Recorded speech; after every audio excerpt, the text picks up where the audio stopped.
So my name is Lou Lesko. To my left is my friend Suzee Barrabee. She was at Goodby. She's a veteran art producer, and now she's freelance and working for small startups like Facebook and advertising agencies like Heat, and she is amazing and a wealth of information. So there you go.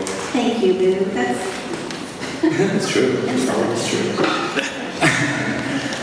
We're going to talk about a lot of what we've done is Suzee sent me a brief for a shoot, and it is a library shoot, which is sort of the way photography is going. Like, here's the brief, we're going to shoot a ton of photos, you're going to give it to us or the client, and they're going to do whatever they want with it for the next millennia or so. So there's a lot of discussion around this, and there's a lot of things to understand about usage licenses and putting together a solid brief and writing things called treatments. Has anybody written a treatment yet? Yeah? Oh, wow. How many people have no idea what a treatment is? Be honest. You won't be singled out. Really? No kidding.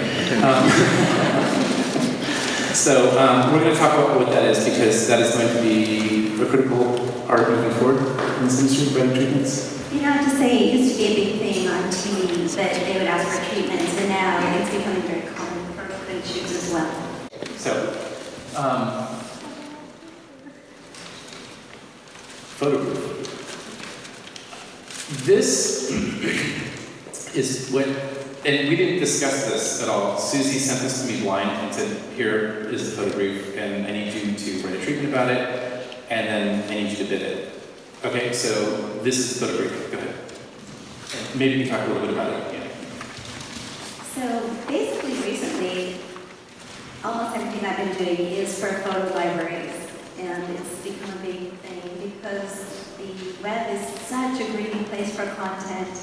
So basically, most of the clients I work with just want to get a lot of images, and so I was trying to think what I could make to Lou that fits, this kind of brief.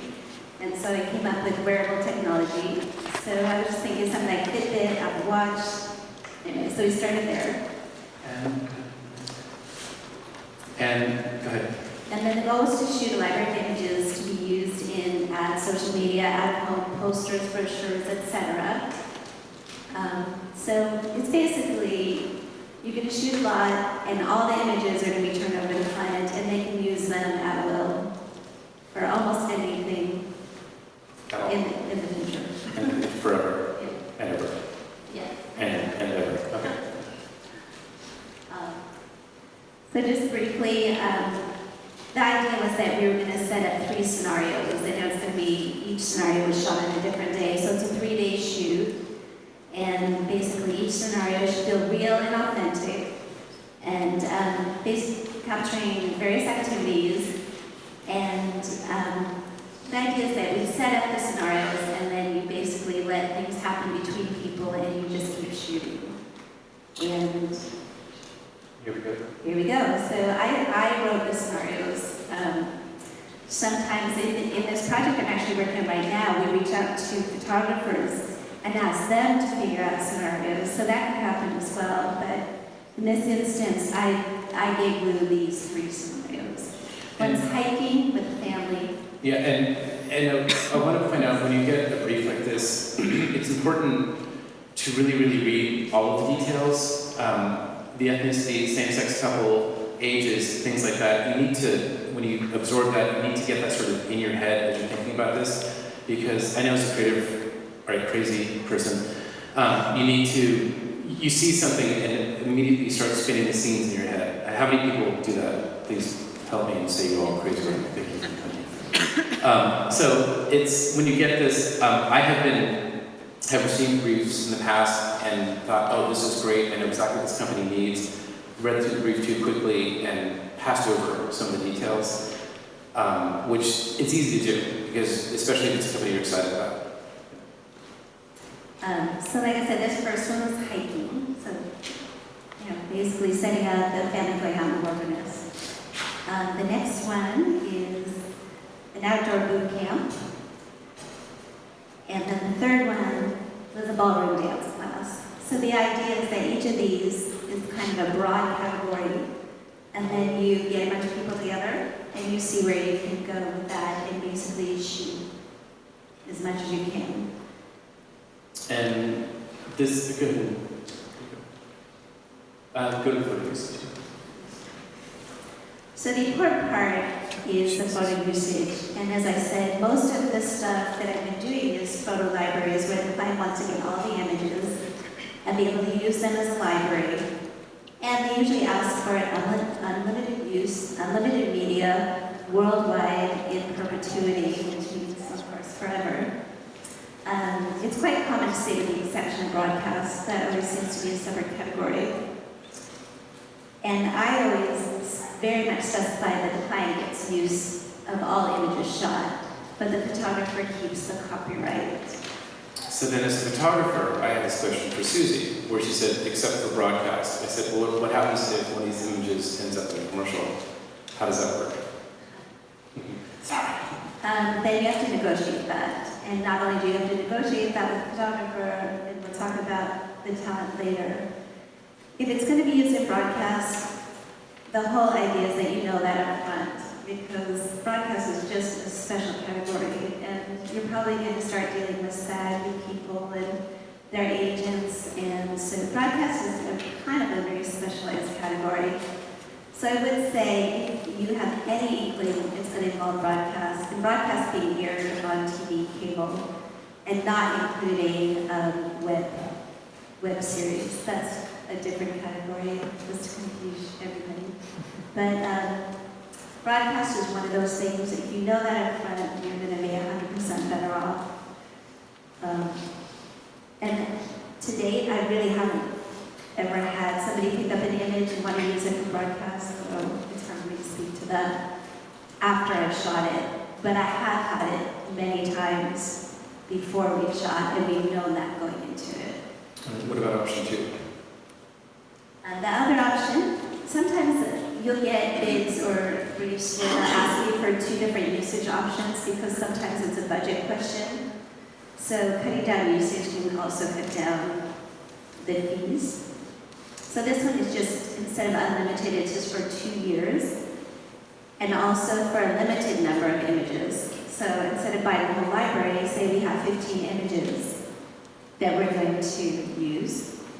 And then I always, if that's the case, I usually pre-negotiate what the cost will be for buying an additional image at a later point in time. I also usually ask for what the cost will be to buy an additional year at a later date so that you pre-negotiated all the costs. So from my point of view, that's really helpful because once you go back and ask for money, you have no negotiating point, stance because you're kind of over a barrel. So to me, it's always better to get those costs up front. And then my question to Susie on option 2 was, if we shoot 10,000 photos, do I just send you the hard drive and you choose your 15, or do I control all the photos? So. Usually what happens is we'll get JPEGs or some low-res version of it, and we'll go through and pick our 15. And it depends what you discuss, but usually the photographer will hang on to the raw images, and then we'll get them from them when we buy the usage. That's how I've done it. So this is complicated and interesting, and go. I will say that talent usage is some of the most challenging parts. We always try to do more real people casting because when you're dealing with agents and models, it's not terrible, but it brings a little more cost and a little more complexity to it. Real people casting can tend to it's easier to be able to do buying something in perpetuity. Most talent agents don't want to give that right way, but you can always ask. And once again, I, as much as possible, try to get unlimited use, unlimited media worldwide in perpetuity. Because I will say it's really hard to go back after a couple of years to try to find your talent again if you want to buy extra usage. It's not impossible, and sometimes it cuts down costs, but I tend to try to buy talent for as long periods as anybody can afford because it's really hard to go back and find them because people move. And it's really hard to negotiate after the fact. And then, so is there a trend of going for more real people casting now? Or is it sort of 50-50? How's that going?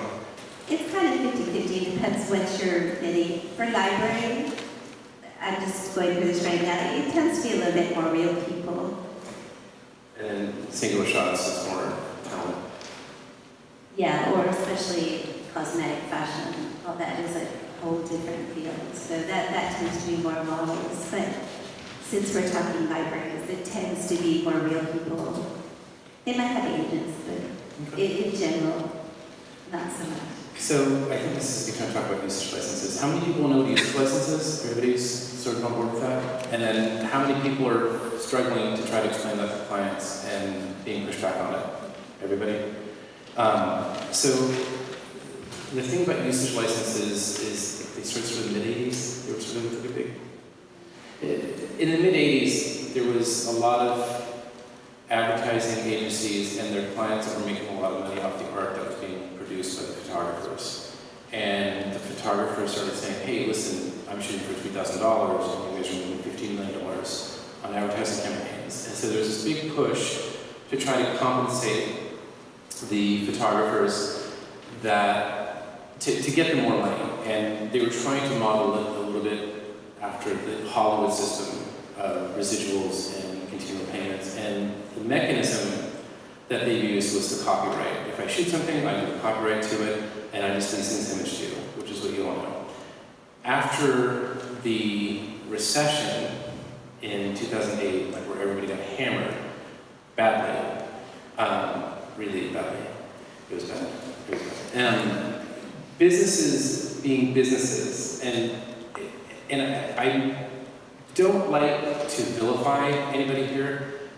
You know, if a lion is walking, through the jungle and it sees somebody and it's hungry and it eats it, like, can you blame the lion? Businesses do the same thing. It's like, well, we have an opportunity here with everybody so hungry to really, really try to get more for our dollar.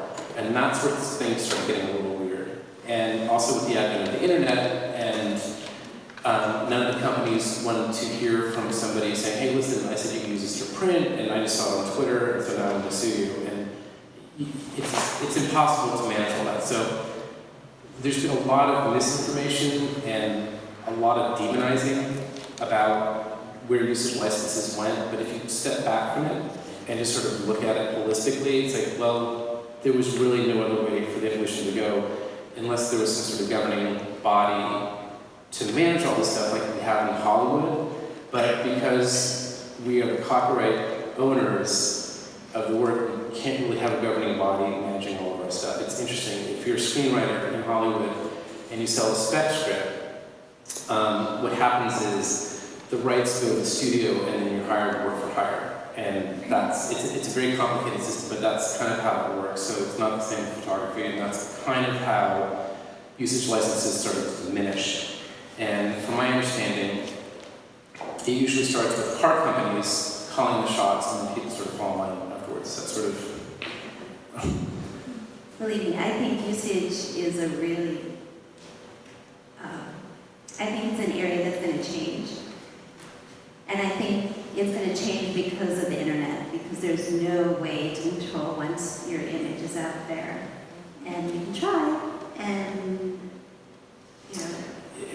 To that end, yeah, there's been 5 companies that I've known of that have contacted me and said, we've got this great idea, and we're going to track all photographers' images across the internet, and they all got really well funded and all just splatted spectacularly, because it is an impossibility to do it. So it's tough, and even with the all the metadata stuff that's happening, it's just not possible. So the reason I bring this up is not to create despair, but just so you get your head around what the new reality is, so you can start altering your business model to understand that that's what's happening.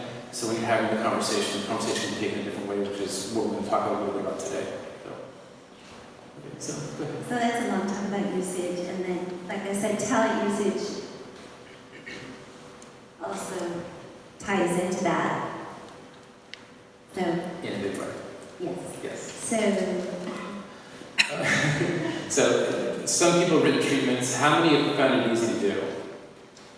About like 2 people. So they were okay, and you're all screen writers, right? So, okay. How many people get freaked out when they hear that they have to write a treatment? Anybody? A little panic out there? A little panic? A little panic? No? Okay. I panic and I write for a living. So Suzee gave me this information. I had a quick chat about what was going on, and then I had to write a treatment. And so I did, and it was too long. It was really long. And we're going to show my treatment and how long it was. And it's interesting because there's 2 sides to doing what I did. And Suzee brought them both up. So we're just going to kind of rip through it. Go ahead. So this is, I try to start very poetically. And my first glass of wine dictated this first sentence. The journey is the destination, but what do we drive from embarking upon the journey in the first place? And I thought, oh my God, there's going to be a room full of people in the conference room, and they're going to love this, and I'm going to be, and all they're looking at is like, oh my God, this is so long. Oh, please, do I have to? So, and then I talk about the wearable as it's a person. This is the second glass of wine that I had on the second paragraph right there. And then I start using words like critical, because I like keywords that grab me. Oh, critical, because business people love critical, and creative people are like, oh God, this guy's such an asshole.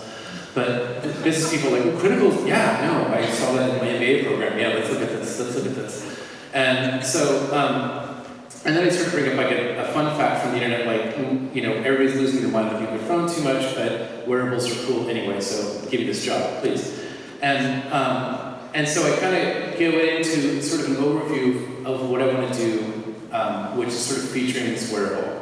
And then what did you think about this first part? okay, so as I'm drinking my first glass of wine, I start laughing.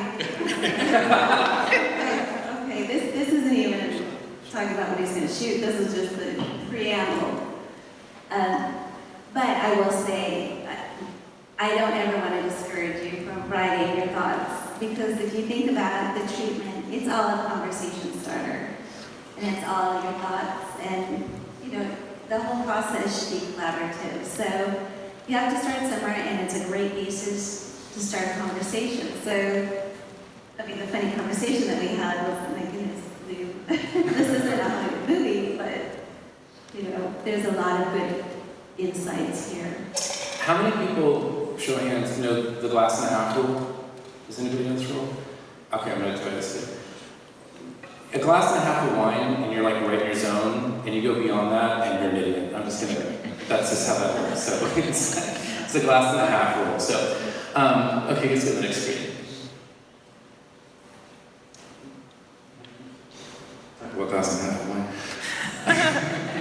So, this, again, is a little long for what it needed to be, and there's 2 problems here. First of all, I'm calling out shots. Okay, so a young mother fills out, there's a back of this SUV, where you have this backpack, and it's going to be this parking lot, and then we're going to be the trailhead, and then we're going to be this meadow, and then a tight shot of this girl wearing binoculars, and I call out all these shots, and I think I'm being awesome, and then I come up with this hero shot that I really, really like, actually, which is going to be sort of a recurring thread.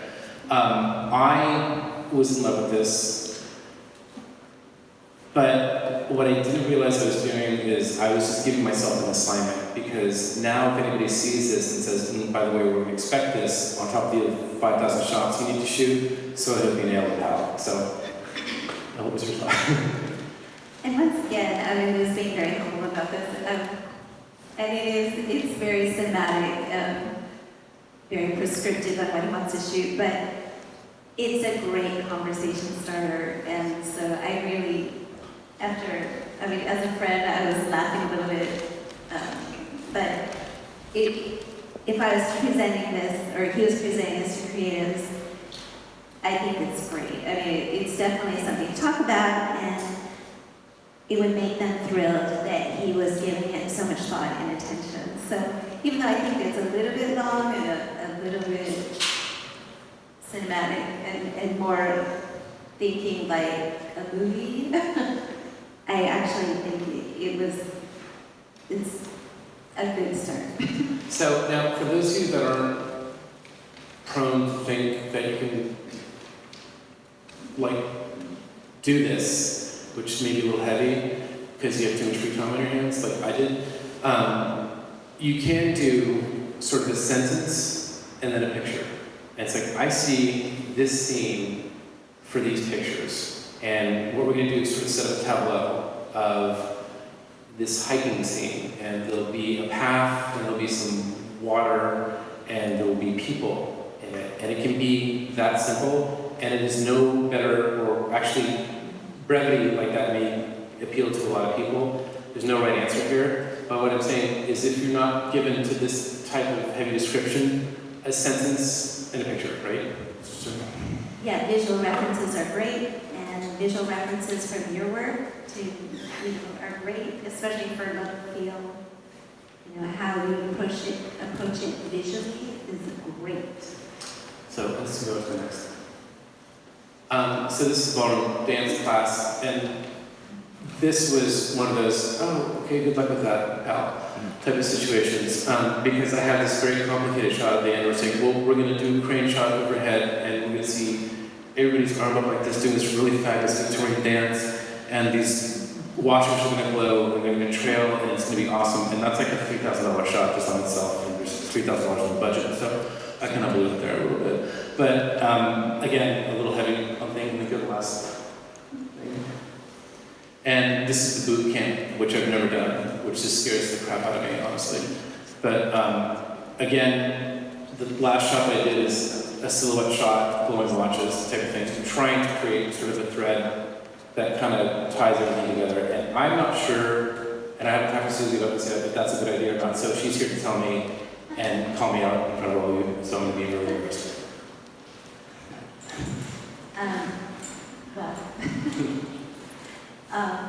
You never know.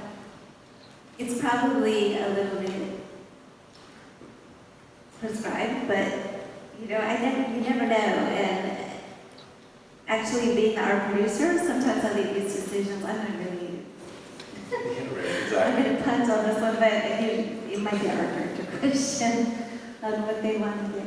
But yeah, so. But I admire the thinking, and I'm always happy for somebody to be a collaborator and bring thoughts to the table. And that's really, anything you take away from this, that is the most important thing. Just bring your thoughts and your ideas to the table. And, I want to say don't edit yourselves, but that might be a little bit extreme. But the most important thing I found in getting treatments and having calls is that you have a point of view. Because somebody who really doesn't talk or doesn't bring something to conversation, it doesn't happen. You won't get hired. So we are looking for collaborators, and that's really the most important thing. So we need you to come with your great ideas. So I wrote something on the order of treatment for a job once, and I had always done this thing where I kind of looked at what other people were doing and said, that's what I gotta do. And then you start fashioning your presentation based on what other people have done, because if they've done it and they're driving a nicer car than you, then it must be the right thing to do. And a wonderful ad person said to me, he goes, dude, don't worry about it. Be bold, go crazy, have some fun. And so I did, and he calls me back very enthusiastically and says, man, that's awesome, there's some great stuff in here, we're all laughing and having a good time with it, this is really, really cool. I said, right on, when did we shoot? He goes, oh, you didn't get the job, dude, your stuff sucks. But anyway, but he was a friend, so he could say that to me. But the thing was, I wasn't mature enough as a photographer to get the gig, but it did teach me to start throwing it out a little bit heavy, because I think from my own experience, and maybe y'all can nod or not nod, we all come from this position of fear of, if I don't get this job, you know, what's going to happen next? Or how many people have had that sort of like, yeah, like, holy shit, what am I going to do now type of vibe? And then you get this great opportunity, and you think if you blow this opportunity, no other opportunities are going to come up. Patently untrue. You know, the reason you got brought in to bid on something heavy or write something heavy is because you're ready, people are noticing you. And if you don't get the first one, that's okay. You just got to keep driving forward. And there will be times, and I'm really, really, really guilty of this, where you be too bold. And, you know, it's maybe you took it a little too far, or you tried to be too funny and, you know, piss people off. It's not something that lasts. This isn't a reputation you're going to get. It's going to be like, oh my God, I think, with timing, it's all a combination of many things. So, and then from your side, you see the same. It's so true, but you know, and you have to remember that the first thing, usually when we're searching for photographers, the first thing that you're calling for is your work. So that is the first and most important part. And then we get on the phone and have a chat. So it's first your work, and second, what are you going to bring to the table? It's really as simple as that. So be proud of your work, and you know, use your work as reference, and you know, that's the most important thing. So before you get on the phone with someone like Suzee, here we go. Good.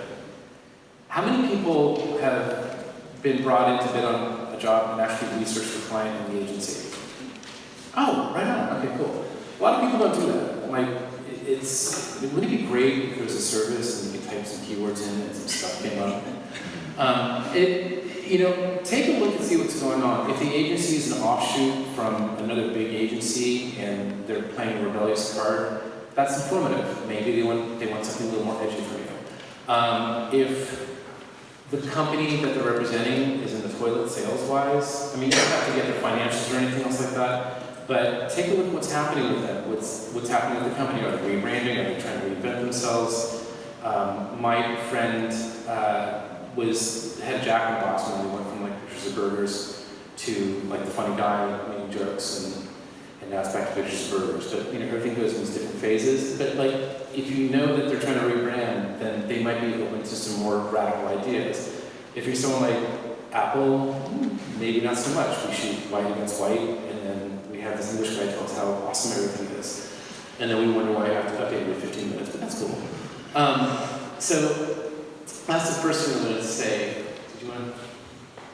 No, but it's always nice when I get on the phone with a photographer and they'll reference, especially in agencies, where they'll reference some of the work the agency has done, you know, and say, oh, you know, I found the work you did for this client very interesting, and I hope that we can do something equally as interesting. That's called schmoozing. I loved your work with the Kardashians. It's like amazing. So the next thing is be cool and don't exaggerate your experience. And again, this is coming from my personal experience, where I got a job that was clearly out of my league, but somebody was taking a chance on me just to try to bid on this thing. And I was talking like, oh yeah, Steven Spielberg and I were at lunch together. It's like, and he was saying this thing, and I like where you're going with this vision, but Steven wouldn't shoot it that way, but I would because I'm more bold than Steven. Nobody wants to hear that, because when somebody from the agency calls you, they know exactly who you are for the most part, and where you're sitting in the grand scheme of things. So they picked you because who you are as a person and who you are as an artist is reflected in your work, and that resonated with them, and that's what they want to connect with. And I will say, just as a side note, there's been a lot of times where we've had somebody who's the front runner who we thought in our mind was our #1 pick, and we got on the phone with somebody and they brought something to the table and we totally changed our mind. So, you know, just be yourself and come with your good ideas, and you know, good stuff can happen on the phone. is funny. There's somebody, I was up for a fashion job, and somebody said, yeah, dude, we like your style so much. It's like open air, open shades style, awesome, and beautiful women, and fashion-y, and you shoot a lot like Peter Lindbergh. It's like, oh, awesome, did I get the job? It's like, oh, no. Who'd you give to? Well, Peter Lindbergh, obviously. I mean, it was like, but it was nice to be to lose to him, and so I talked about that for 3 weeks for anybody who listened, and nobody cared, but that's cool. All right, next. Okay, so this is where my panties get in a bunch. I'm about to get on the phone with the art producer, like Suzee, and let's go to the next slide. And here's some stuff. And actually, I'm going to have you go through this. So there's kind of two conversations. There's one that you can have a creative conversation, and probably the creatives are going to be on the phone, but then it's going to come down to brass tacks. So then you're going to be on the phone with the art producer, the client, or whoever is working with the numbers, the budget, the timing, and all that. So you're going to ask, do you have a budget? And I will say probably 70% of the time, we don't have a budget. So you're working a little blind, but it's always good to ask, and sometimes you have budget numbers that we can give you. Actually, how often do you have budget numbers that you can actually reveal? Like I said, probably about 30% of the time. It's kind of crazy. It seems like the most obvious question. And especially agencies will always ask the client, like, you know, what do you want to spend? How much do you have for this? And it's amazing that we can't get the information from the client and we can't pass it on to you. It's almost like they want to see the number and then they want to see, oh, can we afford that? So it's a very strange process, and I'll admit it's not the best process, but it's kind of the reality. What do you mean it's not the bad thing? You talk to a photographer and it's like, we need you to shoot this, we need you to tell us how much it's going to cost us, and we're not going to give you any guidance, good luck. That's not the best? And it makes us feel equally silly, but actually, that's a good point. Before you get on the phone with an art producer, how many people are intimidated by this conversation? Okay, the rest of your hands down with the line, because that's something intimidating. It's okay. Ad agencies and design firms, they're on your side. They have to represent their client, but don't be scared to ask questions. So, go ahead. Sorry. thank you, because that is true. We are on your side because we want to collaborate with you, and you're the ones who are going to bring the vision to life. So really, we're the team. The other question is where the images going to be used. So this comes up for the usage questions, and it also affects how you're going to shoot it. Is it going to be more for out of home? So you're going to have to shoot really high res, or is it just going to be social media? Maybe not so high res, although usually everyone wants the files as large as possible. How long do you need to use them for? Same thing, the usage question. How many images would you like to get from the shoot? Is it going to be a library shoot where they want access and rights to all the images that you shoot? Or maybe, we're just going to come away with 5 images, even 3 images, whatever. And I guess the last question I kind of covered. So there's just some really just basic questions because it's going to affect your fees. It's going to affect everything, really. everything. And also, don't be scared to ask more questions. Like, does your client have a lot of money? What are they looking for? Am I in this because I'm a good price model, or am I in this for an art model? These are conversations between you and the art producer only, right? You don't give them to anybody. What we talk about?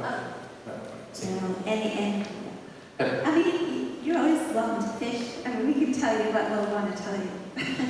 And we'll always try to help. Don't get me wrong. It's definitely, we want to help you. We do. So talent is something I'm really good at casting. I have no knowledge of whatever else goes on behind the scenes of talent, so I'm going to take this wholly, completely. I think, like I said before, talent usage usually is in line with photo usage, but in general, you try to get as much, at least I try to get as much time on talent, and if at all possible, to get unlimited usage. It's not always going to happen. And exclusivity is kind of it's not a new thing. thing. It's not a usual thing, but I just actually did a project where they wanted exclusivity in the consumer electronics category, which, when you think about it, is kind of crazy, because it means you can never take, for example, if you work for Apple, you couldn't do a Samsung job. But a lot of clients might ask for that, and most of the time when you price it out, they don't want it. But it's a good question. It means that the talent cannot, during the duration of the usage that you buy, they cannot go into, if you work with a competitive company in that category.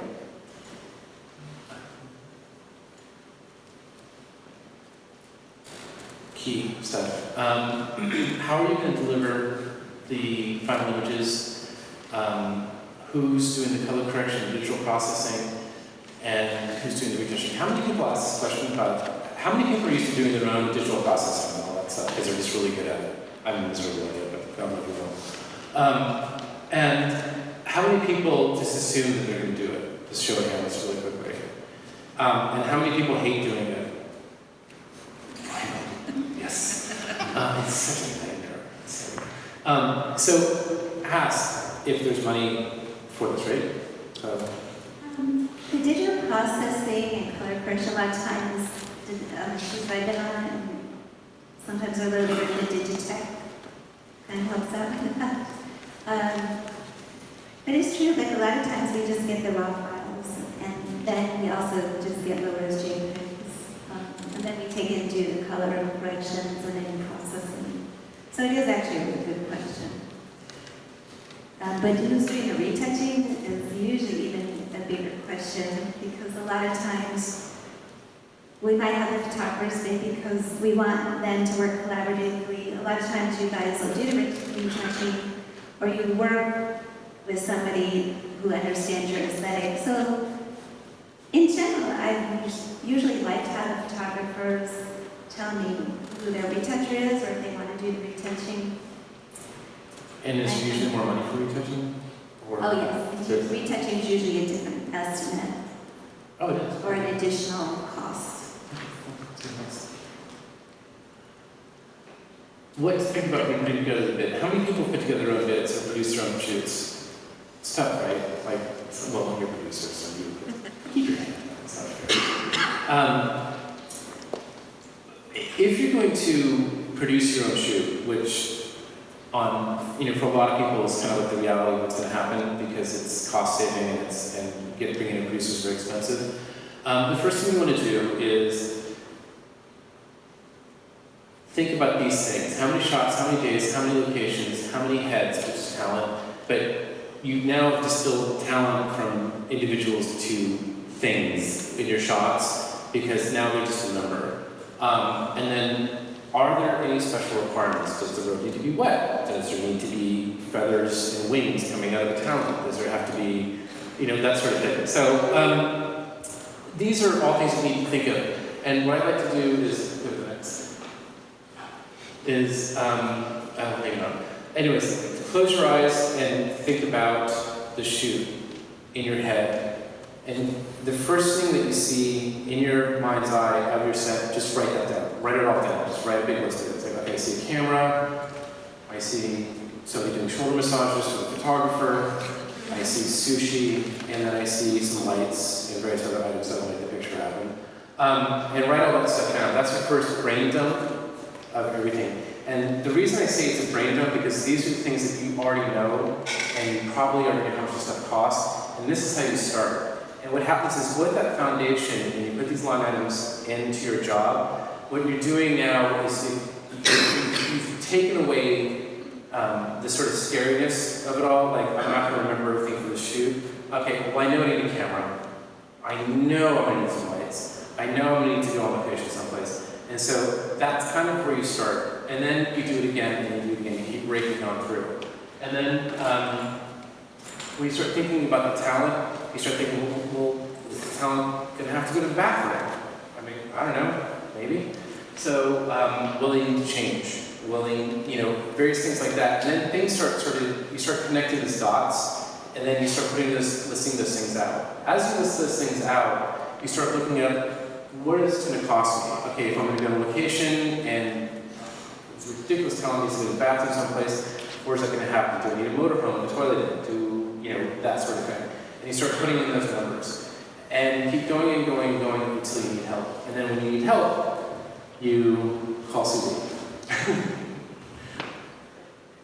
Yeah, I mean, and what I'm saying, I mean, it's basic and just being a little bit, I'm going to make a little plug for you, but having BlinkBid or some other estimating software or an estimate form helps remind you of categories and things that you need to think of. So, well, since you mentioned my company, what we do in my software is we have a big, huge laundry list of everything that would ever happen on an issue everywhere, anywhere in the world, ever, including Mars, which is important. And the best thing you can do after you make your initial list is go through that laundry list. And just, what it'll do is it'll remind you, and it's like, oh yeah, we gotta eat, oh yeah, we need water, oh yeah, we need these things. And just keep plugging and then start looking up the prices for all that stuff. So my recommendation for putting together a bid, especially if you're producing the sheet yourself, is brain dump 3 times over, go away, literally go away, and then come back. Because when you go away, the stuff is churning in the back of your mind, you start remembering stuff, keep a little notebook with you, write it down, and then go back and do it again, look at the list and keep filling it out. And then I want to ask Suzee, how quickly do you expect bids to come in? usually, fast. 15 minutes. Yeah, usually a couple of days. I mean, in all fairness, if we have time, you know, I do want it in a couple of days. But I want you to have time to think about it. But especially if, you know, most jobs, I will say, maybe we have to triple bid. So don't be surprised by that. And a lot of times, like I said, there'll be a couple rounds because we look at it and, you know, the funny thing is I tend to look at a lot of estimates, and I will say more than half the time I'm asking you to put in more money instead of less, because I know my creatives, and I know that they're going to want 3 rounds of casting, or you know, they're going to want a lot of location options. So there's an advantage that I usually know what my creatives are looking for, so I can help guide you, and it's always easier to have something in the bid and the estimate in the first place than trying to go back and get more money later. So. And to that end, I would say when you're building out your bid, especially if you do for the below the line stuff, for the production costs, put in more stuff. It's easy to take it away. It's easy for Suzee to call and say, hey, listen, I got your bid. We don't need 17 rounds of casting or Emma Watson for this shoot, but thank you. So maybe you can take that down, because that's what's going to happen. You're going to send it to her, she's going to say, take it off here, you might be a little fat here, you might be a little thin here, and it's okay. But think big, and then pull it back. Especially for your own money, just go, like, start at $1 million and see what happens, and then pull it back. That's what I would say. So, maybe not $1 million. Well, I'm worth it. Trust me. The other thing that I want to say is if you have an idea, so if you have, for example, you're going to do 3 setups and you say, well, you know, I run around Royal Marymount University all the time, and all 3 setups are at this school, and you say, looks like it's a great idea where we can save a couple of bucks on location. So instead of doing like 3 company moves throughout Los Angeles, we can do all 3 days here, we can store here, and it's going to allow us more time to get more shots, which are the magic words that our producer and the ad agency. Is that right? Yes. And yeah, any creative logistics, believe me, we are always looking for that. Okay, so miscellaneous. Awesome slide. This is kind of a good thing, and it also, if you put it in writing and talk about it, because what I find is a lot of photographers have a cancellation policy, and then a lot of clients have their own ideas what a cancellation policy should be. So it's good to kind of come to an agreement on that before you start, and the difference between a postponement and a cancellation. It is something that is not discussed enough, and I want to. So what is the difference between a postponement and a cancellation? And postponement is truly where you are rebooking it, that you have to move it, and that you are truly rebooking it. You can't just say it's a postponement, but you don't really have a date in mind of when to reshoot. That is a cancellation. It's you don't want to think on the negative side that that's going to happen, but it's kind of something that's good to discuss ahead of time and just call it out. And like I said, it's something it's really crazy where I think it's not called out enough. And how does one approach you or powers that be about postponement versus cancellations? Like, no, it's just postponement. Like, I've already got so much rented. Who's going to pay for this stuff that we're not using until we use it again? How does that work? Well, that's hard costs are always covered either way. Like if you incur hard costs and you're either postponing or canceling, that's something that's called out and that's paid for. A lot of the stuff that gets tricky is fees. Like, if you cancel, say within a week of the shoot, you might owe 50% of the photographer fees. That stuff should be in writing, I think. But hard costs are always covered. Hard costs that you've incurred are always covered, whether it's a postponement or a cancellation.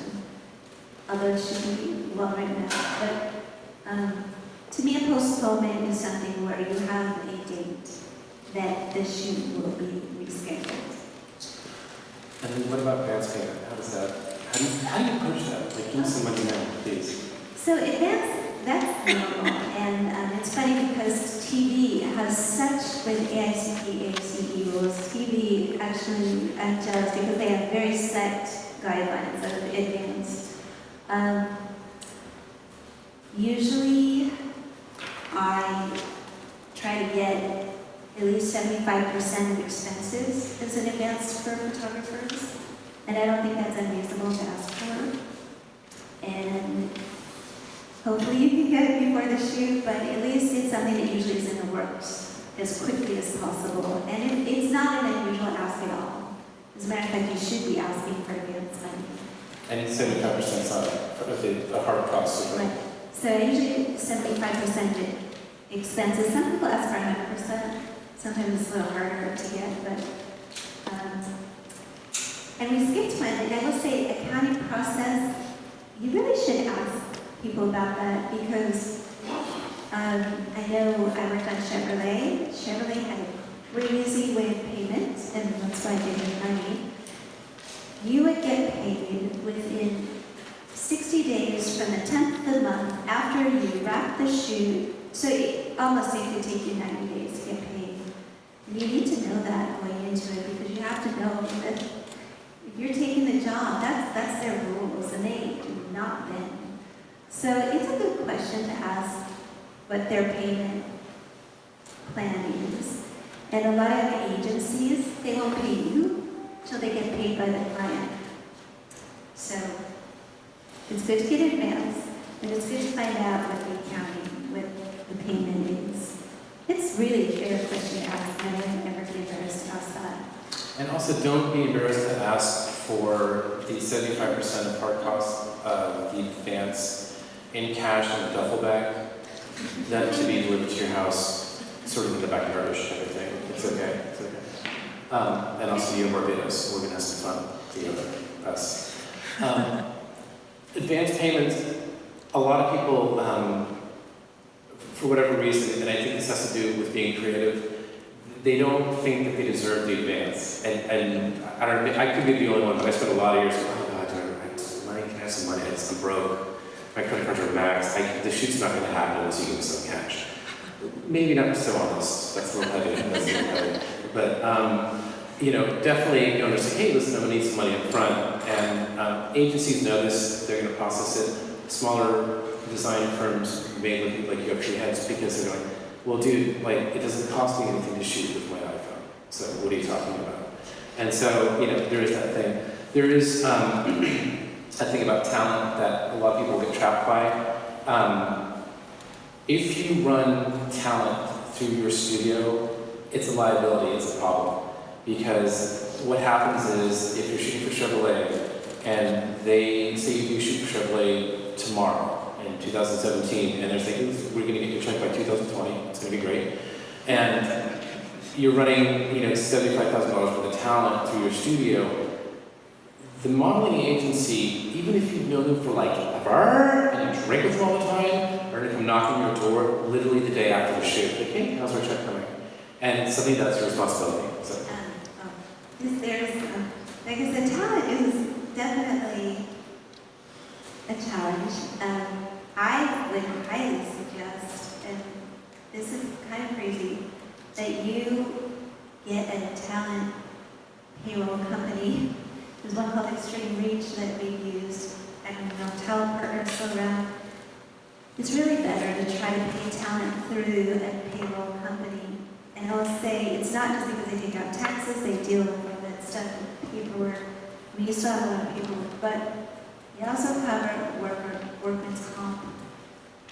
And so if anything happens to talent on a shoot, it's covered under one of these payroll companies.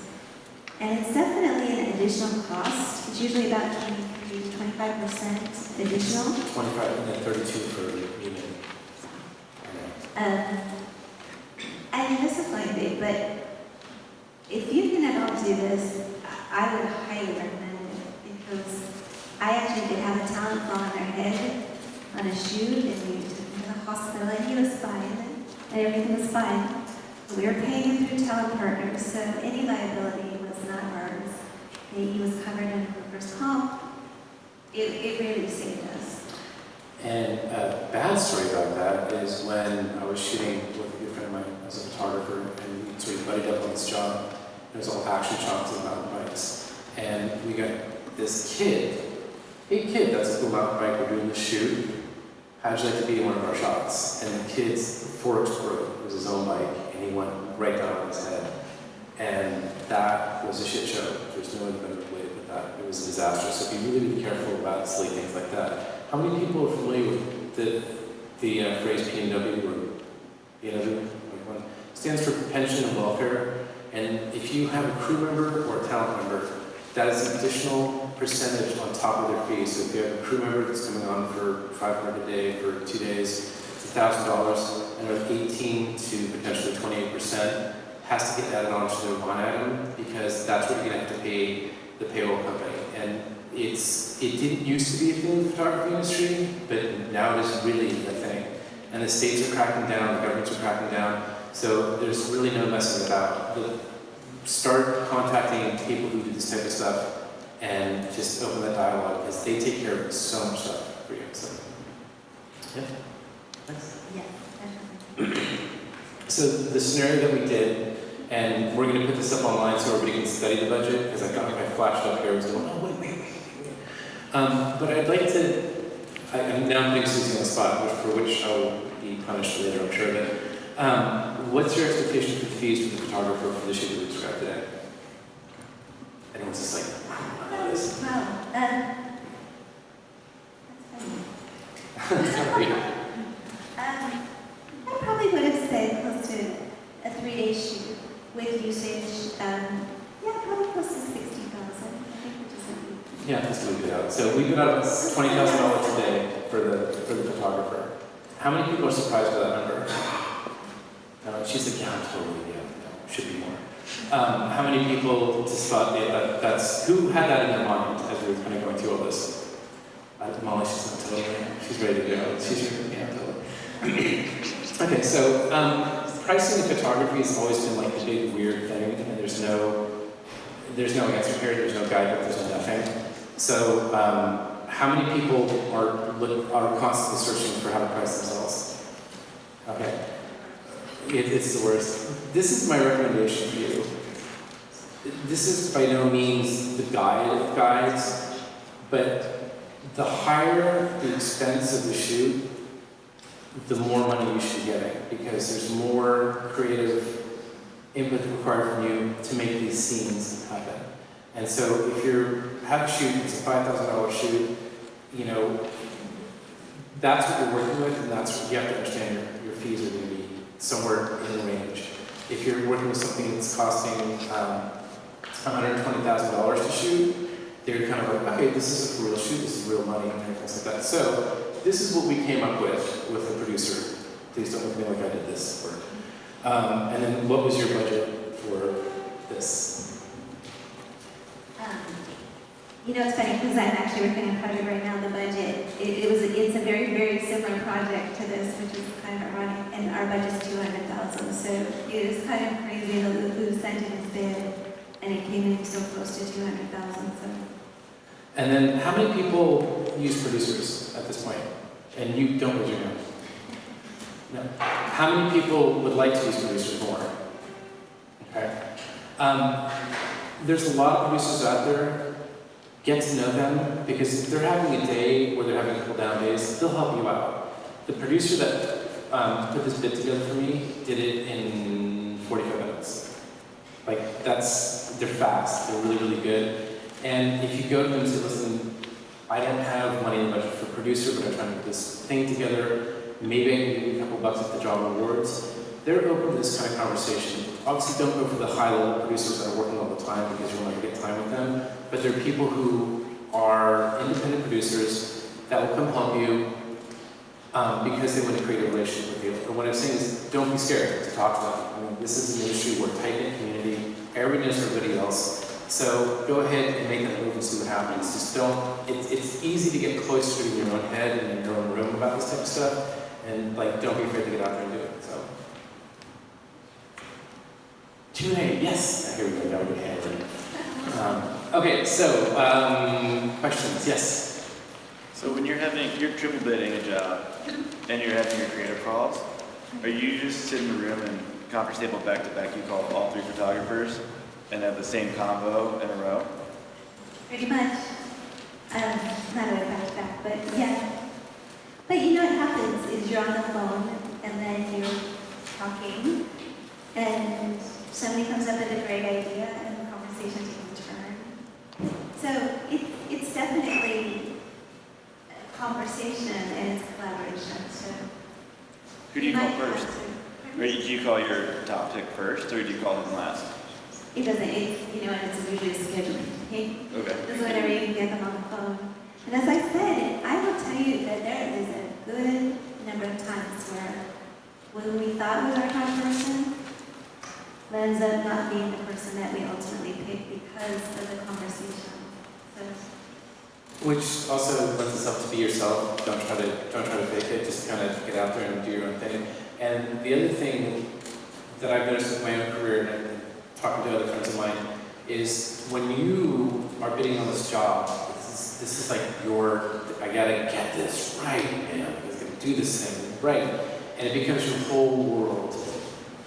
Keep in mind, in Suzee's world, this is one of many projects that are happening at the same time. So if you're not getting the call right back or the email immediately back, it's not that she's ignoring you. It's just the reality of your world is focused on this one thing and the world is focused on other things. Yes, but I'm trying to be light. Exactly. So, who's got another question? Brendan. Well, actually, I have about 2 pages of questions, but I'll go I'll go with one for now. I actually have to make it back to Northern California by like Sunday. But let's start. Let's see how we go. Yeah. So, the main question, it seems like for me, is if you're supplying like the treatment that you wrote up. Yes. You're supplying all these unique ideas. How do you protect those? Okay. Great. Okay. So the question is, you're supplying this treatment with this unique ideas. How do you protect those?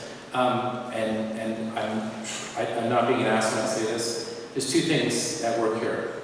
There's no really unique ideas out there. They've all been played out in some way, shape, or form. What's unique is your take on it. So I shoot a husband and wife in a hot tub, and the hot tub's at the top of a mountain. Like, oh, that's interesting. That's a unique take. Ideas are not copyrightable. So that's the world, because how many people have been to a bar and said, I've got a really good idea for a movie, can I have another cocktail, please? But I don't want to tell you because I don't want you to steal it. It doesn't work like that. And how many people have seen a really great movie come out that gets a lot of traction, and then as this thing is flying and heading towards the Oscars, somebody comes out and says, hey, look, I got this idea from a long time ago, I wrote this thing and I gave it to my dad in a letter, you guys stole my shit. And the producers are going, from where? Well, you probably hung out with my dad one time in Lithuania, I'm sure.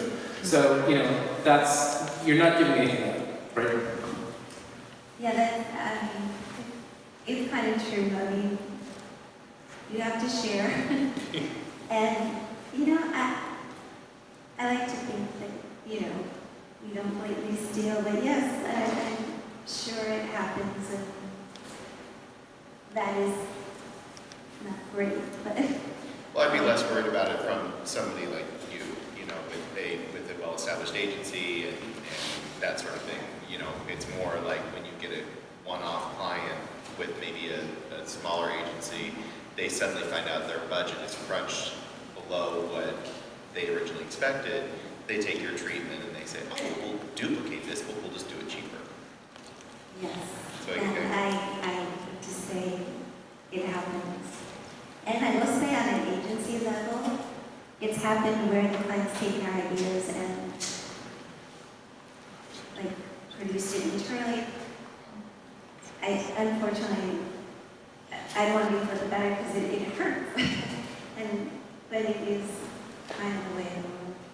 And the other side of that is the fear of holding back from your potential to get a job is not worth it, ultimately, at the end of the day. Because if you came up with some really good ideas that someone stole and did something with, the thing is that you can do it again over and over and over again, and they can't. So, fuck all that stuff. Next. Sabrina. Hey, so I did a job recently, and I didn't get it, which is okay. But I found out it was because I had similar numbers, but the other photographer offered more. They like put more into the barrel. So, you know, obviously the more you offer, the better. But at this point, I didn't even think there was more to offer.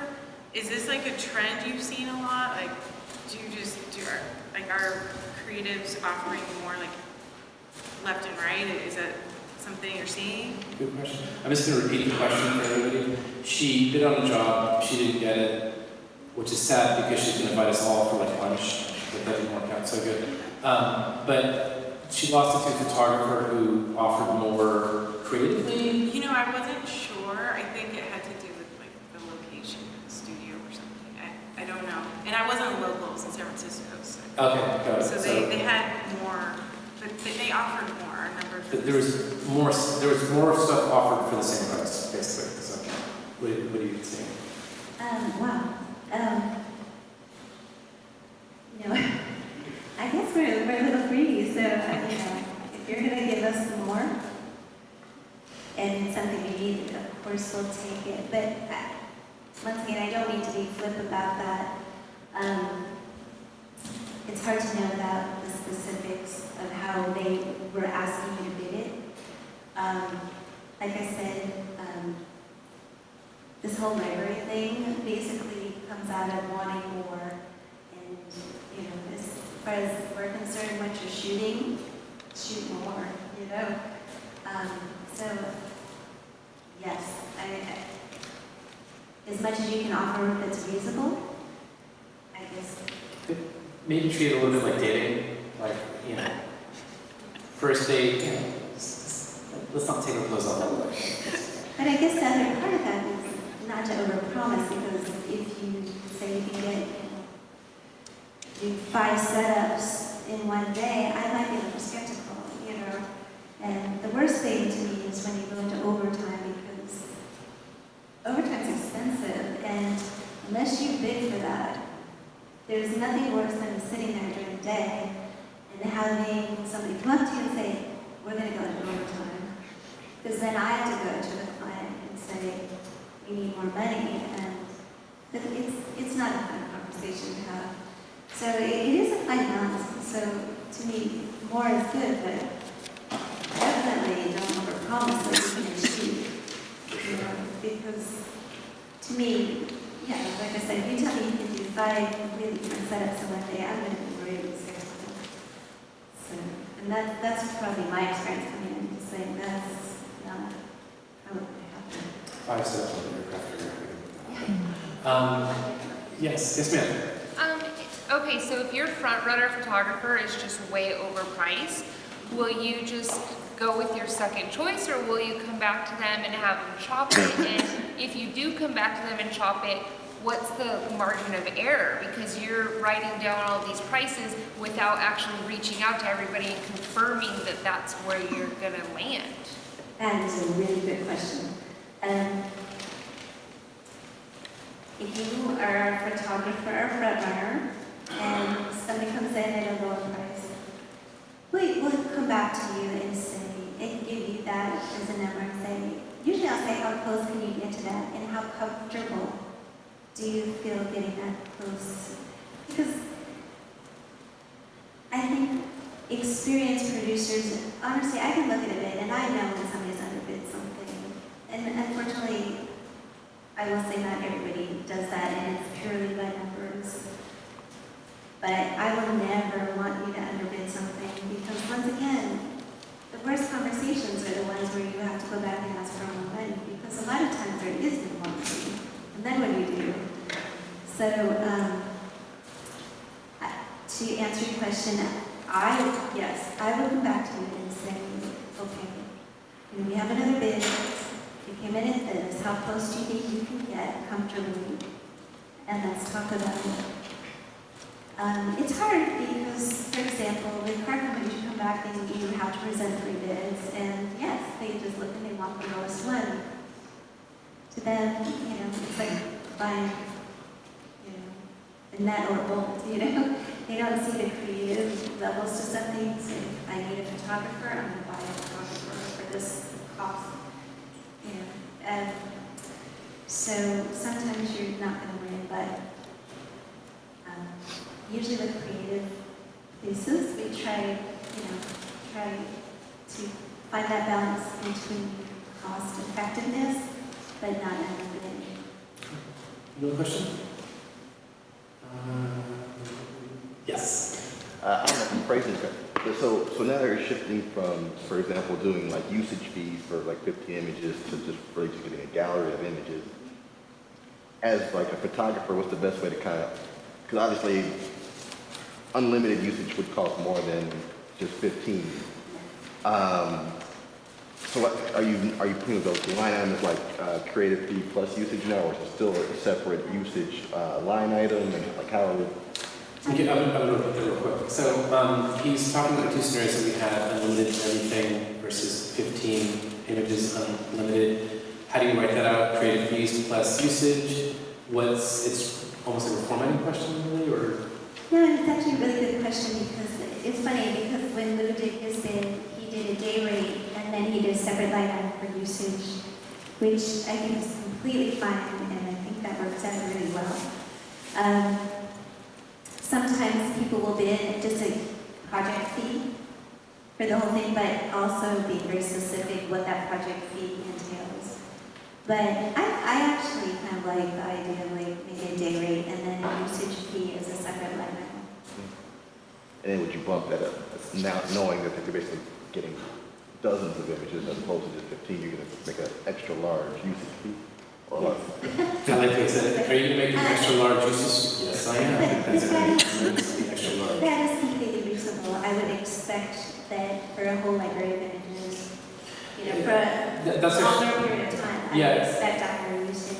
if you're doing something like we did here with the 15 images unlimited, unlimited everything, and you're not significantly higher on unlimited everything, some people may take advantage of the fact that you don't know what you're doing. So be careful about stuff. Okay, next question. Yes, ma'am? How often are photographers submitting a treatment without, like an unsolicited treatment for a product or? You mean like going to a company and say, like, I've got a great idea for your product and pitching it? Yeah. I tried that once and failed miserably. Nobody cares. Can I say like agencies, especially the ad agencies, especially do not accept unsolicited work because that's where things get a little scary because then you get into the idea of, did you plagiarize it? So, But you know what is helpful is you have those ideas, you go out and shoot it as a personal work or spec work, and you put it in your book, and you show that you can shoot that. So that to me is a better route. It's rare. I would not submit Don't. unsolicited. But to follow up on your point, if you go to an agency and they're doing a product that you're passionate about, and you think it's a great idea, and you shoot it and you see them, it helps to talk about how you got the shot. You're like, oh, we went to this location, and I just felt like this, and this, because it shows that you really, really know it, and they'll keep you more. It makes an impact that you carry that function. So, all right, next question. Yes, sir. How are you dealing with clients that come back to you after you've set the original terms? And they come back with wanting digital-owned images? Sorry, digital what? Digitally owned images for a period of time, say 6 months to a year or 2 years? In terms of them having... They're calling it digitally owned images. Digitally owned media. Media. Digitally owned media. Something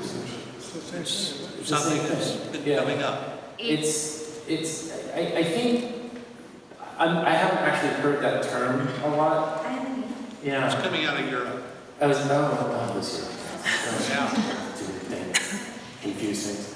The only thing I can think of is, it sounds like somebody's trying to assign tangibility to something that is So- intangible. That's what I'm getting at. What Okay. it is, digitally owned media is them using your photos on their website, on their social media, anything that they have been cultivating themselves that leaves a footprint on the internet. But then So they it's- put a time on it. But once it's on the internet, it's out there forever. Yes, exactly. Yeah, it's a 2-year usage, but actually But doesn't can you go keep away. them from reposting? them? Right, yeah. Okay, so, I get it. So I'm going to license this to you for 2 years, and It's then up getting on the tricky. website for 30. And, Yeah. Okay. You know, I understand. My advice to this is, it's hard. Digital it's not, you can't keep track of all this stuff, and I'm sorry to say this, and I'm not being, an antagonist here, but like, get the job, move on, get the next job, and the business model now is to keep churning more jobs, because control is, I understand what you're saying now, and I actually find it a really strange concept that somebody does try to put a time on any digital usage, because, and I think in their minds they feel like, yes, stuff that's within their control, they should be able to put it up and take it down, but especially social media, it's being tweeted, whatever, So I sort of feel like with digital media, it's out there. it's we put a time bomb on each image, and about 2 years later, we'll look up. Smoke comes out of the computers. Goodbye. Let's see, any more questions? Yes, there we go. Sorry, I'm picking good people, so that I don't let you all totally. That's a question for Susie. Just curious, is it preferred to see a treatment in a bid in like one PDF, or is that preferred to see separate? Oh, that's good. Let me just repeat that. She's asking if the treatment should be separate from the bid, or it should be in the bid. Usually the treatment comes first, because it's going to be something that you're going to talk about, and probably have a conversation about it, and stuff might get a little advice, and then the bid comes later, but it's always helpful to put them together. So, because it's kind of a very good kind of scope of work that kind of explains your bid. So, once you have a conversation, you can use that material and put that in your bid, and so it's a qualifier to your bid, which is really helpful. Yes. Are you expecting to see SOWs with Sorry?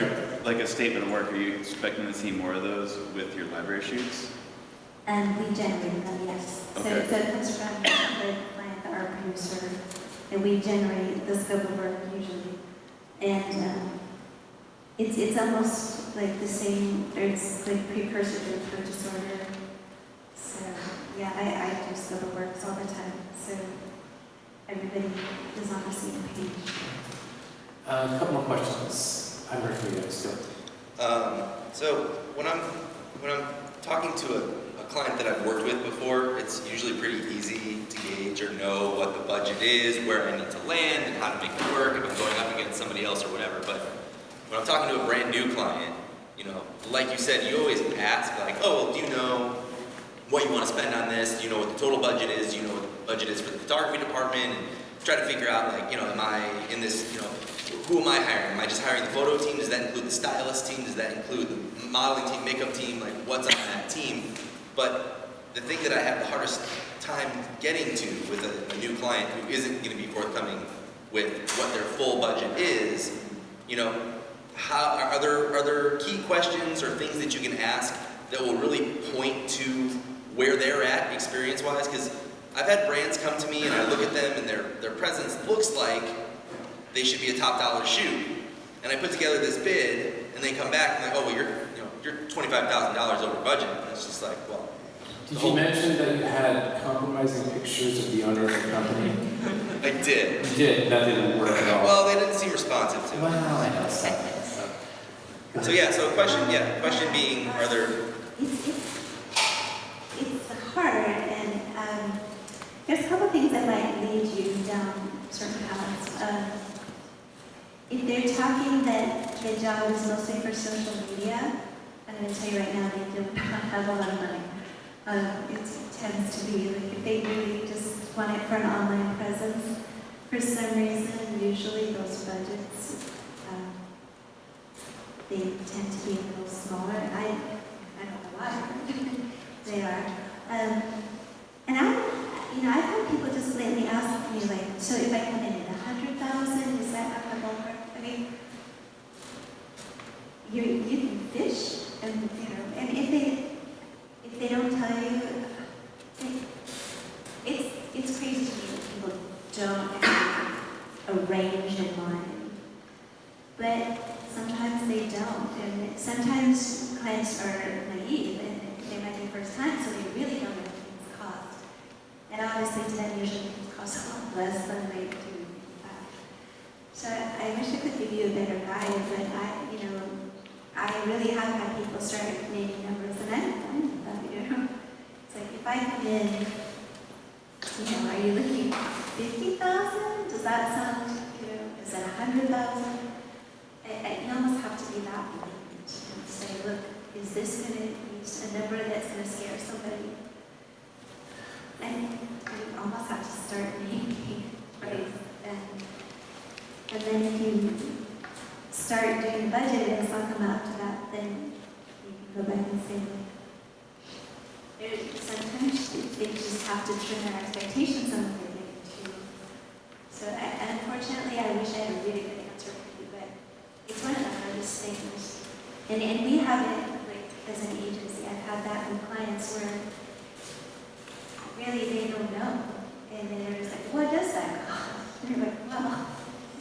Yeah, and one thing that I found with clients that are maybe newer to the game, and this is during the first .com explosion, where nobody had any idea what anything cost, is bring up the concept of talent. So, hey, we're going to get some models. Do you want to go to the street, meaning we're going to get some real people models, or do you want to get some from a talent agency? There's a significant difference in price depending on how long you want to use it.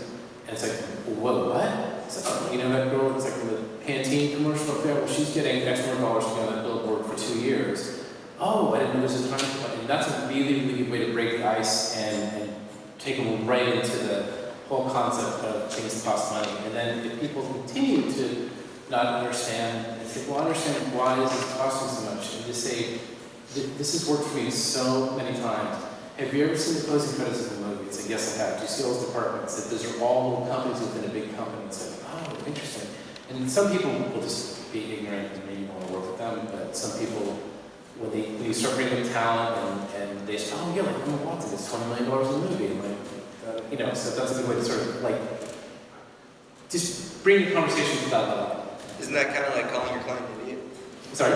Isn't that kind of like calling your client an idiot? Saying like, hey, all those people that work on photo shoots at the end of a movie, they need to get paid? Yeah, it's not calling an idiot as much as trying to raise awareness. There's a lot of work that goes into getting a set.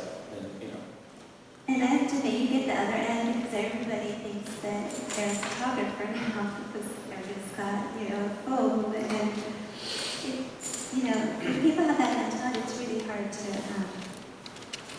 it's going to be hard to get them off of that. And it's like I said, it's like with a car company, like you're a widget, and they think that all widgets are created equal. So you're always going to run into people that you can't convince. But there's also a lot of really fun people to work with too. So 2 more questions. You're just putting your sweater. Go. I'm sorry. Yes. Thank you. Okay, so obviously when we're making a bid, we know how much an assistant costs, how much hair and makeup costs. The usage is the thing that is always just kind of this, I don't know if it's the same for different industries or, so my main question is, where do you get your usage numbers when you're doing bids through BlinkBid? And also, do you have usage rates for like Instagram? So Instagram and internet and everything's all just one big. How do you guys define it? It is social media.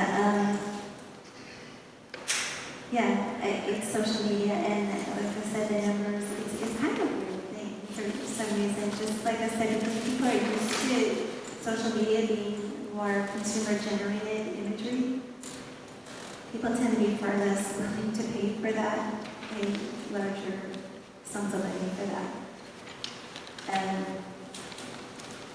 Sorry, I forgot the first part of the question. Just how to come up with usage rates. Yeah. A lot of times, I mean, honestly, a lot of times it's almost double. I mean, it's like the same 100% of what the day rates are. Per year? No, usually like with, say, unlimited, say Lou's rate was 10,000 a day for 3 days, 30,000. Then his unlimited usage might be another 30,000 on top of that. In perpetuity though, not for Yeah. like 3 years. Yeah. And perpetuity is the new. Yeah, worldwide and Worldwide. throughout the universe. So what happens is, why I asked for it 2 different ways, because that's also kind of a way that clients look to save costs. So they look at, this grand usage, buying everything, and then they get it back and they're like, oh my gosh, we don't have that much money. So one way to bring budgets down is to cut down on usage. So then you might have 2-year, 1-year, 2-year usage. You might start restricting the usage, and so then that's one way to bring down the cost. So maybe, I don't think you did it with the go-to. I'm not sure we did. We did So maybe that this- would come back as, the usage might be, 15,000 on top of the daily. So, when we put this thing online for everybody to take a look at, we've got 3 different versions of bids, like the first pass, then one that went to Susie, and then one that was a result of Susie's notes. So you guys can sort of see the process. And it's a very long bid, which is why we didn't show it here. It's just going to be easier to see it online and really sort of absorb it, and then we're going to keep it up forever in perpetuity. For everybody to, for no usage fees for any of you guys, because you're here hanging out. So, okay, one more question. Yes, you go. Okay, so the 75% of hard costs that you can ask for up front. Now, does that include your photographer's fee, or that's totally just hard costs? You don't get 50% of your fee, even if... usually it's just a hard cost. And some companies, I think it's kind of crazy. That's what I was telling people to ask for. Some companies have rules about what they'll give you, but I would try to get as much as you can upfront. With commercial production, which is what I'd love to see happen in the photography world, if you get a commercial production company that's on the job awards, you get a third up front before production, and you get a third before the shoot, and then you get a third on delivery. And it's set in stone. There's like no 2 ways about it. It's spectacular. I've been trying to figure out a way to get the photo industry to adopt this, but there's too many players that have the money that are just looking at me like I've got 3 hands. So why are we doing it this way and nobody's doing it? And to me, it's always the irony that you have a company like Chevrolet who will hold on to their money as long as they can, probably how they make their most money. And then they expect, like, like their ad agency to front the costs, and then the ad agency expects the photographer and their production company to front the money. So it's kind of this reverse logic because they want the smallest company, the people who have the least amount of money, to foot the bill for the biggest companies. It makes no sense, but I guess that's why Chevrolet has a lot of money and leaves out. So Susie and I are gonna hang out and have a glass of wine, so we'll take questions individually, right? Where can we view the bid? Oh, right there. Oh, it's, wow. I think you can view that. Oh, don't panic. Yeah, so we're here and please spread the word about this and my whole purpose, and aside from the company being a cool company, is I really just want to get everybody on the same level of understanding of how to make money in this business because, you know, we're all crazy in the most awesome possible way, and we bring a lot of joy to people with our imagery, and there's really no reason that we shouldn't get paid for it. So y'all have been amazing. Thank you so much for coming out.